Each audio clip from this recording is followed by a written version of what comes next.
Que connaissez-vous de la Chine? Les 9,6 millions de kilomètres carrés de son vaste territoire ou les 3 millions de kilomètres carrés de ses immenses mers?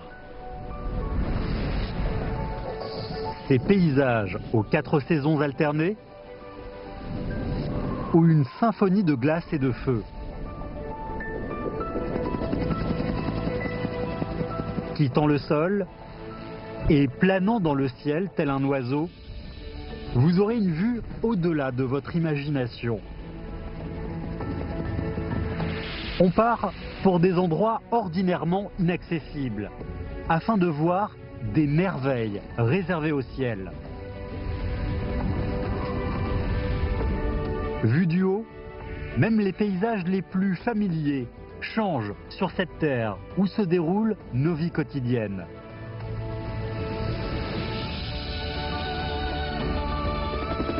Du plus proche au foyer lointain, de la géographie naturelle à l'histoire humaine, un voyage aérien de 50 minutes vous donnera une expérience ultime, inédite. Maintenant, commençons notre aventure dans le ciel.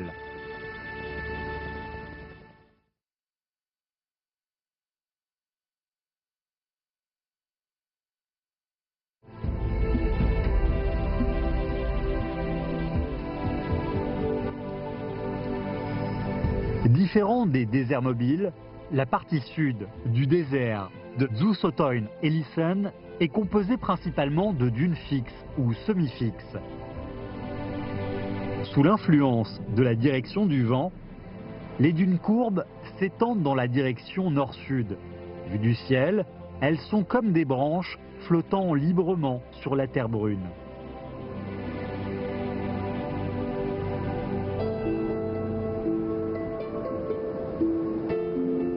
À l'est du désert se trouve la réserve naturelle de Kalamaili. D'apparence enveloppée par un silence total, elle montre pourtant une forte vitalité à l'intérieur. Les ânes sauvages d'Asie sont les animaux les plus nombreux ici.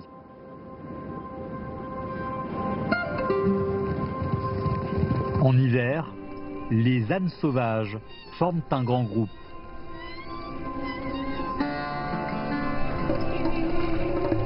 Un âne fiable prend la charge de la direction. Si besoin, il donnera l'alerte de tout danger éventuel sans aucun retard. Dirigés par leur chef, les ânes sauvages se retirent rapidement en ordre.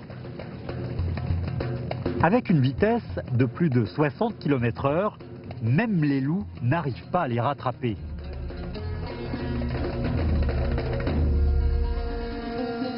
Vous pensez peut-être que c'est aussi un groupe d'ânes sauvages. En fait, c'est la seule espèce de cheval sauvage existant sur Terre. Le cheval de Przewalski vit depuis déjà 130 000 ans. Ses jambes noires le distinguent des ânes sauvages. Le cheval de Przewalski avait disparu en Chine durant une certaine période. Il y a une trentaine d'années, on a échangé des ânes sauvages de l'Altintar contre 18 chevaux de Przewalski étrangers. Avec l'aide de l'homme, les chevaux de Przewalski ont appris de nouveau à vivre dans la nature. Beaucoup de chevaux, après avoir fini leurs études ici, partent pour le désert.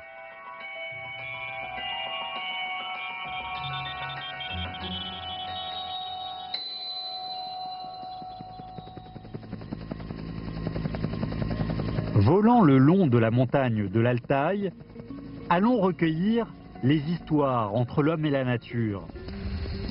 Sur la montagne enneigée, explorons l'origine du ski et observons le lac Kanas, où vit un animal monstrueux, selon la légende.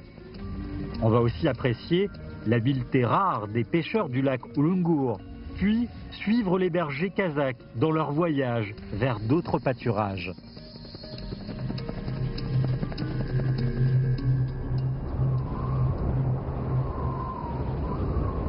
En traversant la Dzungari du sud, au nord, on approche de la cordillère à l'extrémité nord du Xinjiang.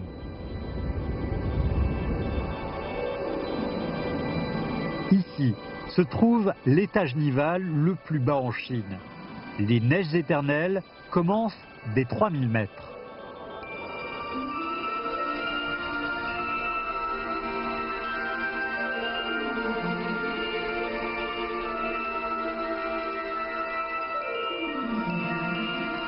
La mine numéro 3 est un trésor de métaux rares.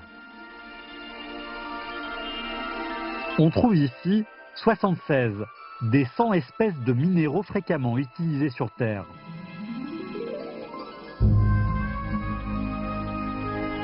C'est grâce à ces métaux rares que les vaisseaux spatiaux Shenzhou ont pu voyager dans l'espace.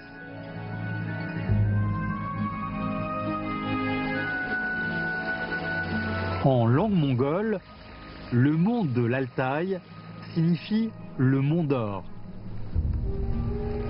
Quelques siècles plus tôt, il y a eu 50 000 chercheurs d'or dans la montagne. Mais dans l'histoire, ce lieu est connu comme étant le foyer des peuples nomades et des chasseurs du Nord.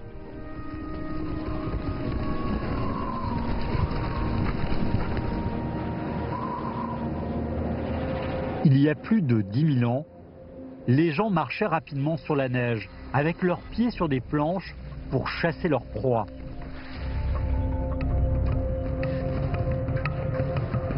Les dessins pariétaux découverts ici documentent bien cette scène.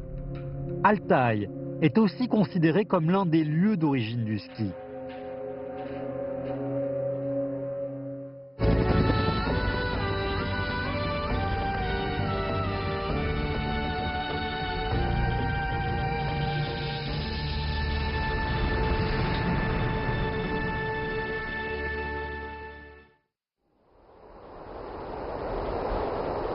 Les forêts épaisses de la montagne de l'Altaï couvrent un lac tranquille en apparence. La profondeur du lac Kanas atteint presque 190 mètres. Là-bas, c'est tout un monde inconnu.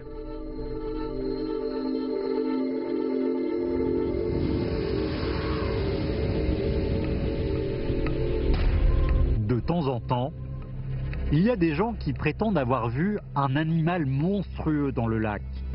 On dit qu'il a même traîné dans l'eau un cheval buvant au bord du lac.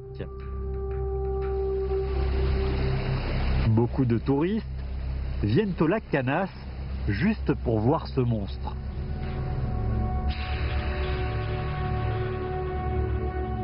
La plupart des scientifiques pensent que ce monstre est probablement un Ruchotaimen qui vit dans la profondeur du lac. Ce poisson est long de 2 mètres environ, féroce et mystérieux. Il fait surface occasionnellement en soulevant des vagues.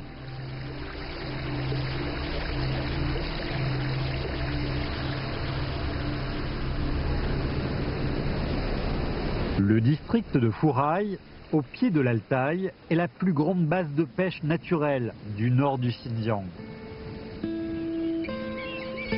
La pêche est interdite en mai. L'Hypomessus holidus est la seule espèce autorisée à être pêchée. Ce poisson est assez petit et sa vie ne dure qu'une année. Or, sa fécondité est surprenante. Le crépuscule est idéal pour la pêche. La plupart des poissons restent en eau profonde. Seul l'Hypomessus holidus peut venir en eau peu profonde pour aleviner et chercher de quoi manger. Les pêcheurs chevronnés lancent le filet au bon endroit afin d'éviter de pêcher par erreur les autres poissons. Après quelques ajustements, le filet est presque rempli de Hypomessus holidus.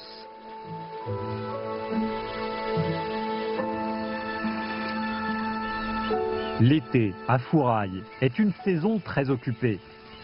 Dans la direction où se dirigent les bateaux de pêcheurs, les pas des bergers kazakhs s'entendent vaguement.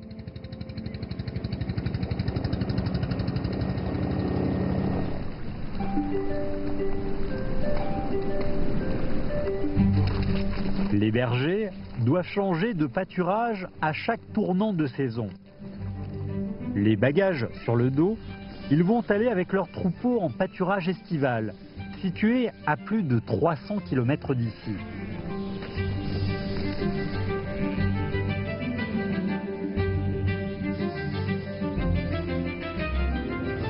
Ce sont souvent les femmes qui précèdent le groupe. Elles marchent devant, emmenant les chameaux chargés de la nourriture et des objets d'usage quotidien.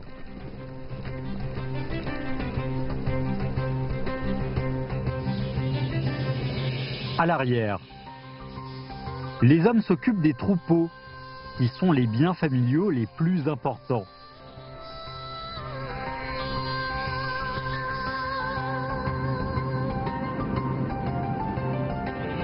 Ils transportent les troupeaux à différents pâturages en fonction des périodes de croissance des herbes. De telles migrations se passent au moins 4 fois par an. Le trajet effectué peut atteindre plus de 1000 km.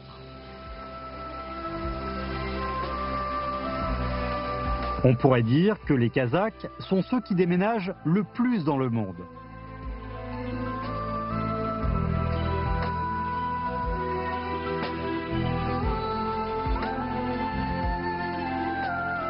En haut des montagnes existent les meilleures herbes. Aux environs de juin, les pâturages estivaux du Xinjiang accueillent plus de 10 millions d'animaux.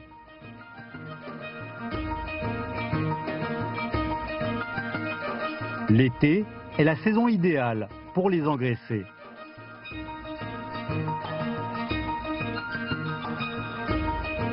Avant l'hiver, les bergers quittent les montagnes avec leurs troupeaux et retournent au terrain en contrebas dans les vallées douces. La migration dans le Xinjiang consiste à se déplacer entre différentes altitudes et les bergers savent toujours suivre le rythme des saisons.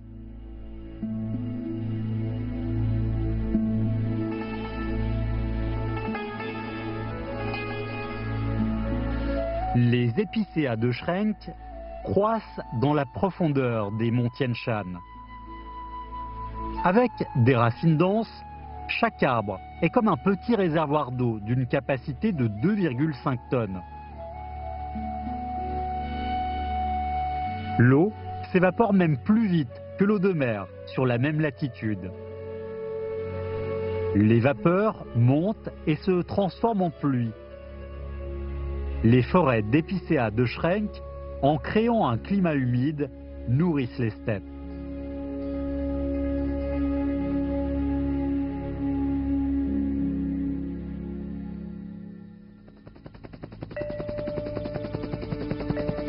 Entrés au bassin du Tarim, nous allons traverser le désert le plus dangereux de Chine. Ce vol vous racontera une histoire de vie et de mort. Suivant le fleuve Tarim, on va découvrir un arbre qui sait feindre la mort. On partira ensuite vers l'est, pour le lobe nord, et pour explorer une cité antique et imaginer la prospérité de la route de la soie du passé.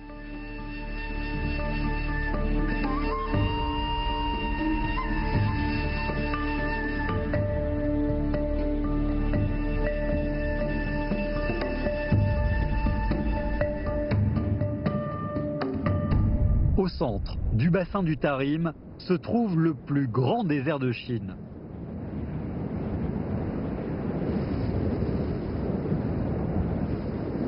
Le désert est aussi grand que la superficie totale des provinces du Jiangsu, du Zhejiang et de l'Anhui.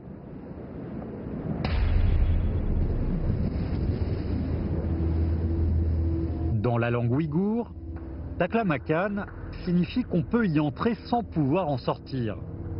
C'est le désert le plus dangereux en Chine, dont plus de 80% des dunes bougent avec le vent. Depuis un millénaire, l'ensemble du désert s'est étendu d'environ 100 km vers le sud.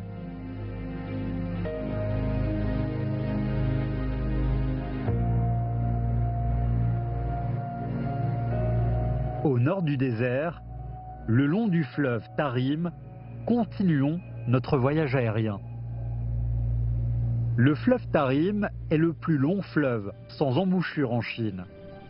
Presque la moitié de la population du Xinjiang vit au bord du fleuve Tarim.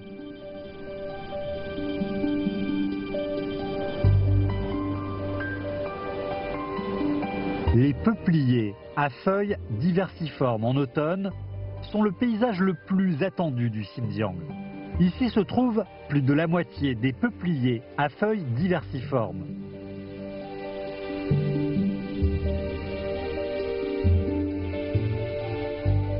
Ils se caractérisent par leur capacité à pousser en suivant le courant d'eau. Quand l'eau manque, ils font semblant d'abandonner la partie sur la terre pour assurer la survie des racines sous le sol.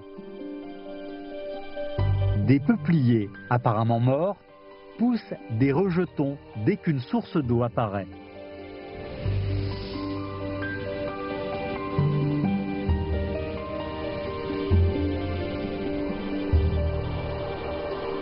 Les êtres du désert ont une incroyable capacité de résister à la soif.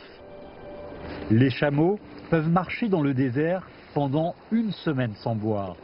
Or, la vraie citerne, ce n'est pas leur bosse, mais leur système de liquide organique.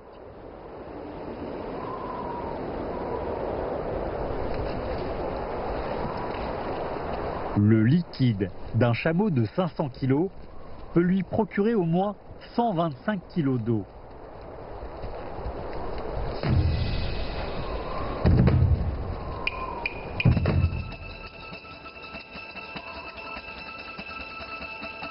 Les gazelles à goitre n'ont pas une aussi grande capacité.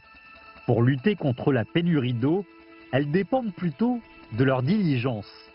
En hiver, elles peuvent boire de l'eau nivale, mais en été, elles sont obligées de parcourir le désert pour chercher des plantes aqueuses qui les nourrissent et des haltères.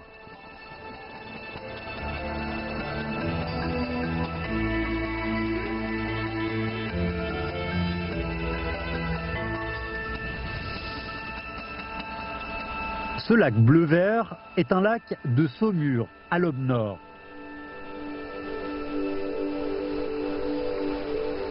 Grillée sous la température élevée, l'eau tirée depuis le sous-sol se cristallise en sel.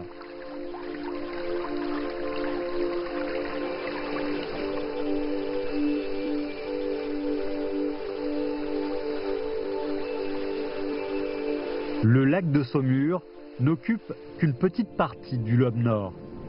La plupart de cette zone est constituée de désert. Vu du ciel, le lobe nord ressemble à une autre planète que la Terre.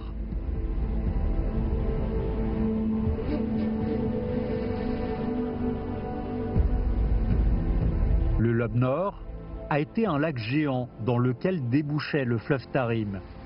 Il y a une soixantaine d'années, à cause de la sécheresse du fleuve Tarim à l'aval, le lobe nord est devenu définitivement un désert.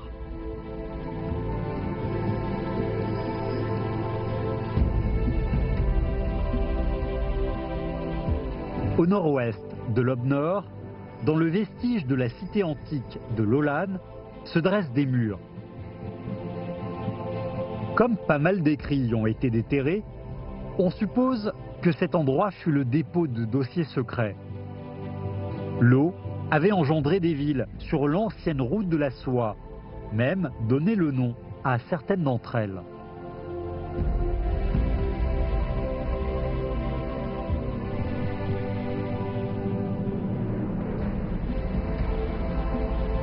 Cette ancienne cité était construite sur une île en forme de feuille de saule, au milieu du fleuve. Deux fleuves se croisaient sur ses deux côtés, d'où son nom, Diaore, qui signifie le croisement des fleuves. À cette époque-là, les gens utilisaient une méthode de construction spéciale qui consistait à creuser depuis la couche du sol brut les rues, les maisons et enfin toute la ville.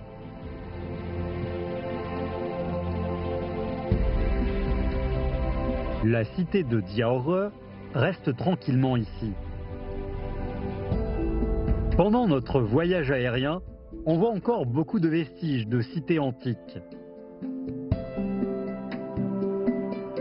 Construites au bord de l'eau, l'une après l'autre, ces anciennes villes approvisionnaient les caravanes de marchands sur la route de la soie.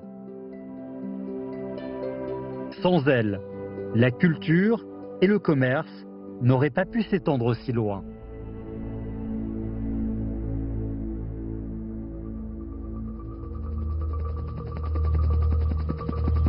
Cet ultime voyage commence du pôle de la chaleur au sommet du froid. L'hélicoptère monte depuis la dépression de Turfan, le point le plus bas de Chine, jusqu'au Pamir. À la partie sud des monts Tian Shan, nous allons traverser la plus haute arche rocheuse de la planète. Kashgar est le terminus de notre voyage dans le Xinjiang. Encerclée de 4 pays, cette région a de nombreux voisins étrangers.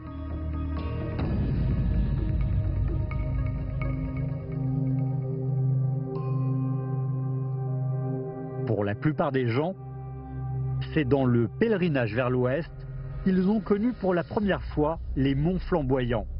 Les monts flamboyants sont connus pour leur chaleur depuis des temps très anciens. La température de la surface de la Terre peut dépasser 70 degrés. Sur le grand thermomètre, on peut connaître la température des monts flamboyants en temps réel. La topographie est la cause principale de la chaleur. Ici, c'est le point le plus bas de la dépression de Turfan, qui est à plus de 5000 mètres au-dessous des monts aux alentours. L'air chaud a donc des difficultés pour se diffuser dans le bassin, ce qui fait que les monts flamboyants sont le lieu le plus chaud de la même latitude.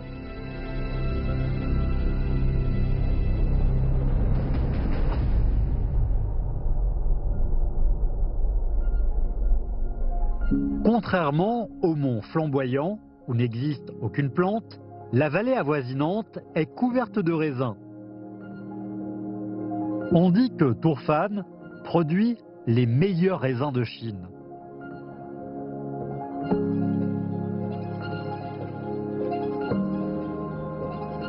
Les raisins récoltés sont séchés dans des cabines ombreuses. Sur les murs des cabines, il y a beaucoup de trous qui peuvent à la fois laisser passer l'air et abriter les raisins du soleil direct.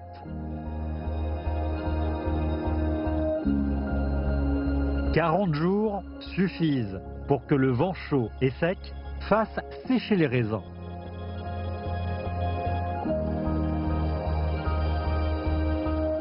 Les raisins ont besoin d'une quantité énorme d'eau pour croître. Il y a 2000 ans, nos ancêtres ont inventé une construction hydraulique souterraine, le Ranat. Pour réduire l'évaporation, de l'eau venue de la fente des montagnes enneigées est introduite dans les tunnels souterrains et envoyée ensuite aux champs et villages.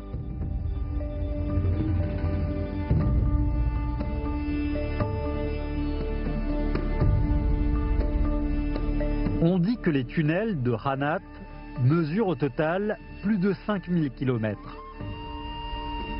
À l'aide du Ranat, on a créé un miracle agricole dans cette région sèche.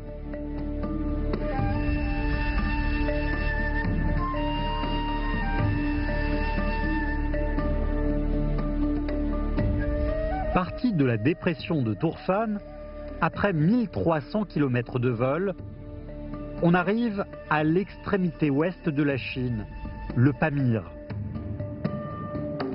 Sous la température de moins 50 degrés, 2400 milliards de tonnes d'eau sont gelées au sommet des montagnes sous forme de glaciers.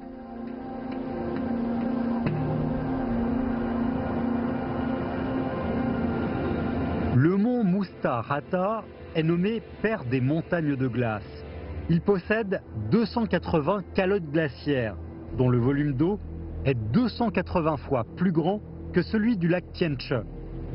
Aux yeux des alpinistes, le mont Mustaharata ressemble à un grand pain cuit à la vapeur. Parmi les monts de plus de 7000 mètres, il est relativement facile à gravir. Après l'arrivée au sommet, on peut descendre en faisant du ski pour célébrer sa réussite.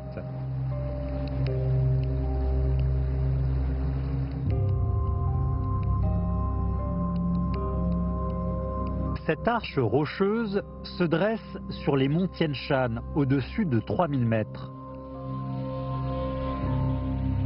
Ceux qui l'ont vue de leurs propres yeux préfèrent l'appeler la porte du ciel. L'air sec circule rapidement entre les crêtes étroites et érode la paroi rocheuse. Ainsi a été formé petit à petit ce passage du vent.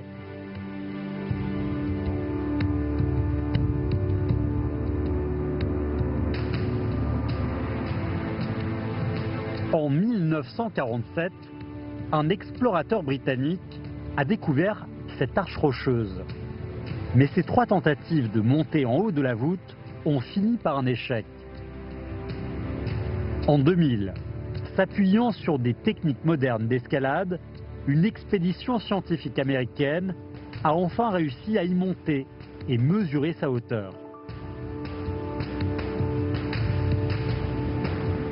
457 mètres. Ce chiffre fait d'elle l'arche rocheuse naturelle la plus haute du monde.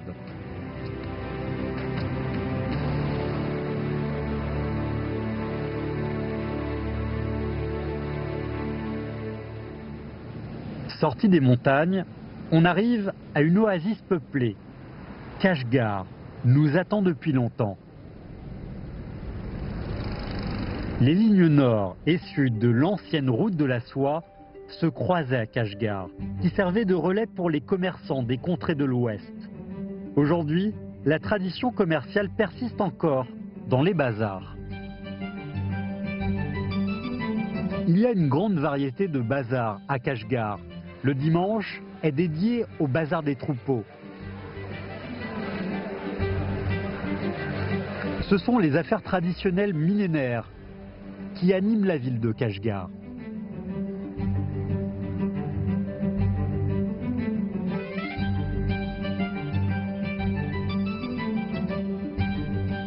La ville de Kashgar n'a pas d'axe. La mosquée Idka est son centre. Toute la ville se développe autour d'elle.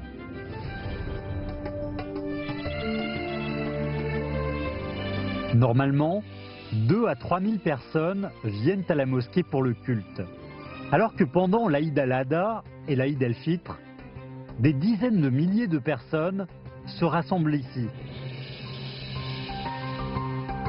La pluralité culturelle de la ville ancienne de Kashgar est illustrée par le style particulier de ses architectures. Ces vieilles architectures sont incrustées de différentes manières dans la ville. Les rues s'entrecroisent comme un labyrinthe.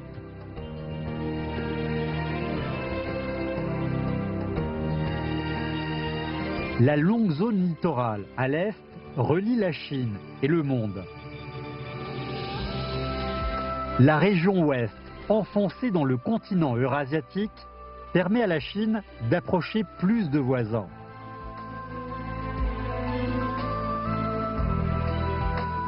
Autrefois, l'ancienne route de la soie, qui s'étendait vers l'ouest, chargeait toutes les passions et imaginations des gens sur les pays lointains. Aujourd'hui, le Xinjiang est devenu le centre de la nouvelle route de la soie. Cette route va connecter de nouveau le monde à une échelle sans précédent.